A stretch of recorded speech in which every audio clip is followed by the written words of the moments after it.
வாழ்க வையகம், வாழ்க வையகம், வாழ்க வளமுடன். குரு வாழ்க, குருவே துணை. லூயிஸ் ஏ அம்மா இயற்றின ஐ கேன் டூ இட்ன்ற புத்தகத்தில் இன் கன்க்ளூஷன் முடிவுரைக்கு நம்ம வந்துட்டோம். This is the last chapter. Once you have done your affirmation, then it's time to release them and let them go. You have decided what you want. You have affirmed them in both thought and word. Now you must release them to the universe so that the laws of life can bring them to you. If you worry and fret about how your affirmations will come true, you are just delaying the whole process. It is not your job to figure out how to bring your affirmations to fruition. The way the laws of attraction work, you declare that you have something, and then the universe brings it to you. The universe is far more clever than you are and knows every possible way to make your affirmations come true. The only reason for delay and for seemingly denying you is that there is a part of you that doesn't believe that you deserve it, or perhaps your beliefs are so strong that they overpower your affirmations. நம்ம வந்துட்டு சங்கல்பங்களை நம்ம சொல்லி முடிச்சிடுறோம். சொல்லி முடிச்சுட்டு அதை அப்படியே விட்டுடுங்க. அதை உங்களுக்காக இந்த பிரபஞ்சம் நடத்தி தருன்றாங்க.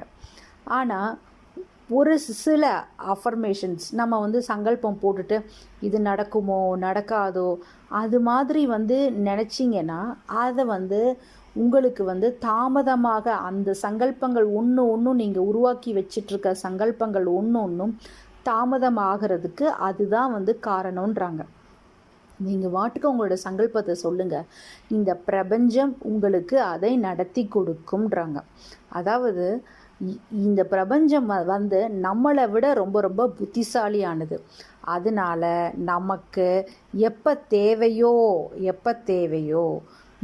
அதாவது the way the laws of attraction work, you declare that you have something and then the universe brings it to you. The universe is far more clever than you are and knows every possible way to make affirmations come true. இந்த பிரபஞ்சம் நம்மளை விட புத்திசாலியானது. அதனால் எப்படி உங்களுக்கு தேவைப்படுறதெல்லாம் உங்களுக்கு வேணுமோ அதை எல்லாத்தையும் உங்களுக்காக கொடுக்கறதுக்கு தயாராக இருக்குதுன்றாங்க. இதுதான் நம்ம வாழ்க வளமுடனில் கூட சொல்லியிருப்பாங்க. இந்த கற்பக விருட்சமுடைய அர்த்தம் இதுதான். கேட்குறதெல்லாம் கற்பக விருட்சம்ன்ற ஒரு மரத்துக்கிட்ட போய் கேட்டோன்னா நம்ம கேட்குறதெல்லாம் கொடுக்குன்பாங்கல்ல, அதே மாதிரி தான் இந்த பிரபஞ்சம் கிட்ட நம்ம ஒவ்வொரு அஃபர்மேஷன் சங்கல்பம் போட்டு நம்ம கேட்டோன்னா அதுவும் தரதுக்கு தயாராக இருக்குது. ஆனால் நம்ம அதை சந்தேகிக்கக்கூடாது, பரிபூர்ணமாக நம்பணும். நம்ம கிட்ட அது வந்துடுச்சுன்னே நம்ம நினைக்கணுன்றாங்க. ஓகேங்களாங்க. இப்போ உதாரணமாக, if you are declaring my income is increasing and it is not, then perhaps you have old deep-seated beliefs that you don't deserve to prosper, or maybe your family had strong beliefs about money and there is a part of you that still accepts those beliefs. அதாவது இப்போ நீங்கள் ஒரு சங்கல்பம் வச்சுருக்கீங்க, என்னென்னா my income is increasing. ஆனால் உங்களுக்கு அது வரலன்னு வச்சுக்கோங்களேன். உங்களோட இன்கம் இன்க்ரீஸ் ஆகலைன்னா நீங்கள் இல்லைன்னா உங்களோட ஃபேமிலியில் இருக்கிறவங்க யாருக்காச்சும் நெகட்டிவான எதிர்மறை எண்ணங்கள் இருந்ததுன்னா ஏன்னா உங்களோட ஃபேமிலியில் இருக்கிறவங்களும் உங்களுடைய பார்ட் தானே. உங்களோட குழந்தையாக இருக்கலாம், இல்லை உங்களோட மனைவியாக இருக்கலாம், இல்லை உங்களோட தாய் தந்தையாக இருக்கலாம். அவங்க எல்லாருமே உங்கள் கூட தானே இருக்கிறாங்க. ஸோ அப்போ அவங்களுடைய எண்ணங்கள் எண்ண அலைகள் உங்களை தாக்குன்றாங்க. அதாவது as little children we are so obedient that we are willing to accept our parents' beliefs about life and continue to operate under them for the rest of our lives until we choose to really look at those beliefs and examine them. நம்ம வந்து சின்ன வயசில் எப்படி இருந்தோம், நம்மளோட அம்மா அப்பா எதை சொன்னாலுமே நம்ம அதை நம்பி அப்படியே தானே நம்ம வந்து வளர்ந்தோம். ஆனால் கொஞ்சம் பெருசாக ஆக தானே நம்ம வந்து அவங்க சொன்னதை ஆராய்ஞ்சு பார்த்தோன்றாங்க. Your mother or father may have constantly said, oh, money is hard to come by. Now, without even knowing it, you still have that belief in your own consciousness. If you believe that, then the universe can't bring you more income until you release that thought.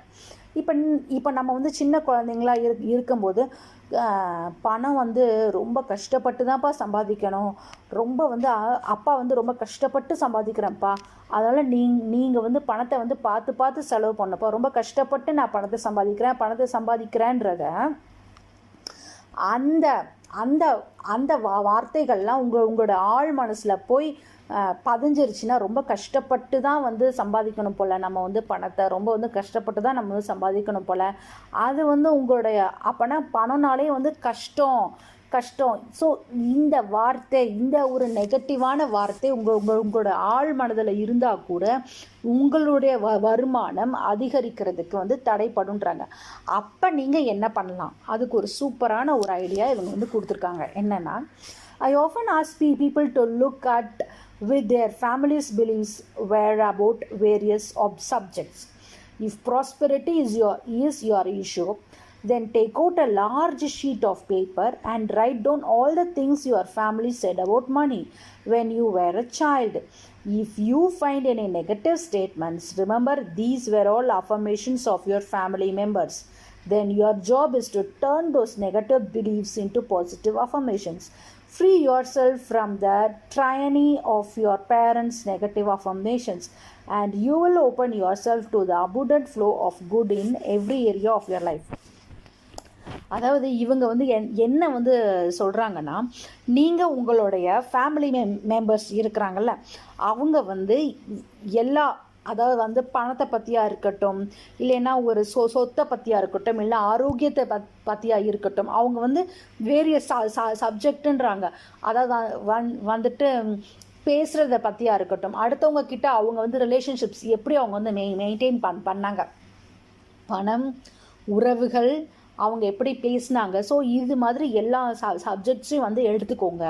ஒரு பிரச்சனைனா அவங்க வந்து எப்படி வந்து handle பண்ணாங்க உங்களோட parents, அதை வந்து எல்லாத்தையும் ஒரு பெரிய பேப்பரில் லிஸ்ட்டு போட்டு எழுதுங்கன்றாங்க.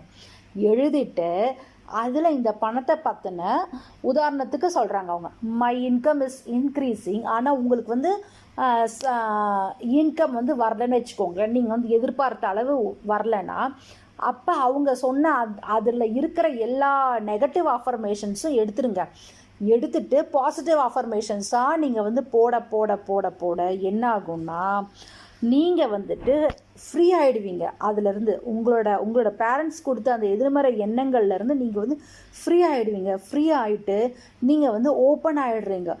and you will open yourself to the abundant flow of good in every area of your life. அவங்க வந்து பணத்தை மட்டும் சொல்லலை, இங்கே வந்து லூயிஸ் ஹே அம்மா வந்துட்டு மித்த எல்லா இதை பற்றியுமே வந்துட்டு, உதாரணத்துக்கு சொல்லணுன்னா வந்துட்டு பொம்பளை பிள்ளைங்கள்லாம் வச்சிட்ருக்க அம்மாங்கள்லாம் வந்து சொல்லுவாங்க, இங்கே ஒரு வேலையை செய்ய மாட்டா, மாமியார் வீட்டில் போய் எப்படி நீ இருக்கப்பாரு, உன்னோட மாமியார் வந்து நல்லா உன்னை வந்து கொட்டுன்னு கொட்டுவா, அப்போ நீ வந்து வேலை செய்வான்பாங்க. எங்கள் அம்மாலாம் என்ன சொல்லுவாங்கன்னா, உன்னை வந்து மூத்த மருமகளாக தான் நான் வந்து கல்யாணம் பண்ணி கொடுப்பேன், இங்கே நீ ஒரு வேலையை நீ செய்யலை பாரு, நீ போய் அங்கே போகிற இடத்துல நீ போய் வேலை செய்வ, மாட்டு தொழுவும் எல்லாமே இருக்குன்னுட்டு எங்கள் அம்மா வந்து அப்பப்போ வந்து பயன்படுத்தி விடுவாங்க. பை காட் சேக், நான் இங்கே வந்து துபாயில் வந்துட்டு தனியாக தான் இருக்கிறேன். நான் கல்யாணம் ஆனதுலேருந்து நான் வந்து வெளியூர்லேயே தான் இருக்கிறேன். டெல்லி, பெங்களூர், அப்புறம் இப்போ துபாயில் தான் இருக்கிறேன். யூஸ்வலாக வந்து சொல்கிறது தான் அது வந்துட்டு. ஸோ இது எல்லாமே வந்து என்னங்க, மாமியார்னா இப்படி தான் இருப்பாங்கன்றத வந்து அப்படியே வந்து உருவகப்படுத்தியே வந்து நல்லா இருக்கணும்னு நினைக்கிறவங்க கூட இப்படி வந்து மாறிடுறாங்க. ஸோ அப்போ தான் வந்துட்டு நீங்கள் வந்துட்டு இது எல்லாமே நம்மளோட பேரண்ட்ஸ் கொடுத்த ஒரு நெகட்டிவ் அஃபர்மேஷன்ஸ் தான் ஒருத்தவங்களை பற்றி. ஸோ இது எல்லாத்தையுமே வந்து களைஞ்சிட்டு எல்லாத்தையுமே வந்து நீக்கிடுங்கன்றாங்க. அப்போது புதுசாக நீங்கள் உங்களை உணர்வீங்க. எப்படி ஒரு குழந்தை மாதிரி எல்லாருமே நல்லவங்க, நம்மளை சுற்றி இருக்கிறவங்க எல்லாருமே வந்து நல்லவங்க நினச்சி நீங்கள் பழகி பாருங்களேன்.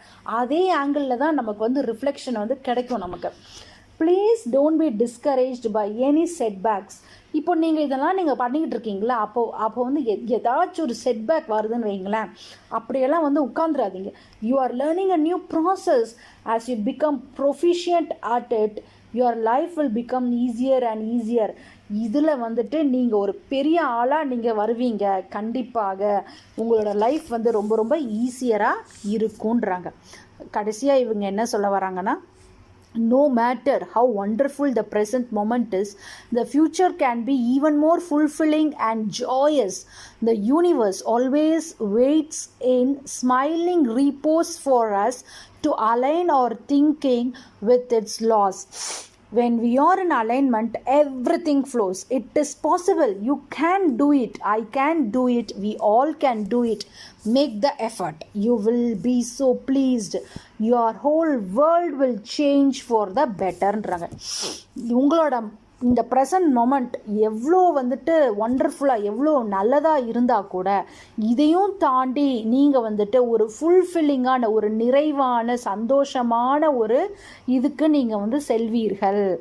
இந்த பிரபஞ்சம் உங்களுடைய புன்னகைக்காக காத்து கொண்டு இருக்கிறது. நீங்கள் வந்து இந்த பிரபஞ்சத்தை பார்த்து ஒரு புன்னகை செஞ்சீங்கன்னா உங்களுக்காக திருப்பி அது வந்து என்னென்னலாம் கொடுக்க போகுதுன்னா, நீங்கள் கேட்குற அனைத்தையும் கொடுக்க போகிறது.